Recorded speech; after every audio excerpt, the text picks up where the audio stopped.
14,2% Sauerstoff. So dünn ist die Luft auf 4000 Metern Höhe. Genau das atmeten 8 Menschen, freiwillig eingesperrt hinter Glas. Oracle, Arizona, 1991. Mitten in der Wüste steht ein Bauwerk aus glasem Stahl, groß wie mehrere Fußballfelder. Darwin. Regenwald, Ozean, Wüste, Savanne und Ackerland unter einem Dach. Eine zweite Erde von rund 1,3 Hektar. Bezahlt hat Milliardär Ed Bass. Mehr als 150 Millionen $. Das Ziel? Eine autarke zweite Erde. Ein Modell für den Mars. 8 Forscher versiegeln sich darin 2 Jahre lang. Kein Luftaustausch, keine Lieferungen. Nur was drinnen wächst, ernährt sie. Am 26. September 1999 schließt die Luftschleuse.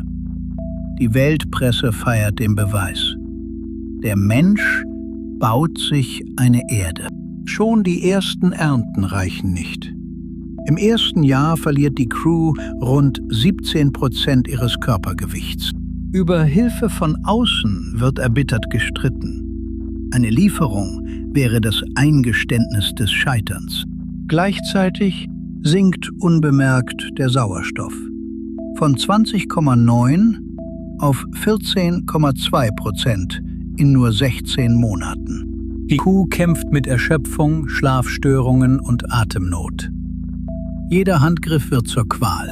Und etwas ist seltsam. Der Sauerstoff verschwindet, doch das Kohlendioxid steigt kaum. Irgendetwas frisst die fehlende Luft. Auch das Ökosystem kippt. Fast alle Bestäuberinsekten sterben, Nutzpflanzen bleiben unbefruchtet. Stattdessen übernehmen Kakerlaken und aggressive Ameisen ganze Habitate. Eine Rankpflanze erstickt die Beete. Unter dem Druck zerfällt die Gruppe in 2 verfeindete Lager. Wissenschaft um jeden Preis gegen das nackte Überleben. Die Auflösung steckt in den Wänden. Frischer Beton bindet beim Aushärten Kohlendioxid. Jahrelang, unbemerkt, aus der Luft. 10-mal mehr Carbonat als draußen. Der Beton verschleierte den wahren Räuber. Mikroben im fetten Boden veratmeten den Sauerstoff. Das Bauwerk atmete mit. 14. Januar 1993. Die Betreiber kapitulieren. Lastwagen pumpen Sauerstoff in die angeblich geschlossene Welt. Die unbequeme Zahl. Ein als vollständig autark verkauftes System brauchte nach 16 Monaten Sauerstoff von außen. Am 26. September 1993 öffnet sich die Schleuse. Nach 730 Tagen. Alle 8 haben durchgehalten, abgemagert, aber am Leben. 1999 startet Mission 2. Schon nach Wochen tobt ein Machtkampf. Ed Bass holt einen damals unbekannten Berater, Steve Bannon.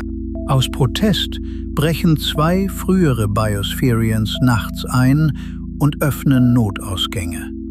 Nach 6 statt 10 Monaten ist Schluss. Heute gehört die Anlage der University of Arizona. Forscher simulieren hier Korallenriffe, Wüsten und tropische Wälder. 2020 erzählt die Doku Spaceship Earth alles neu. Keine Blamage, sondern das größte Experiment über geschlossene Ökosysteme.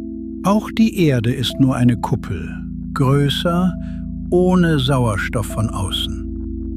Glaubst du, wir erkennen ihre Warnsignale heute früher?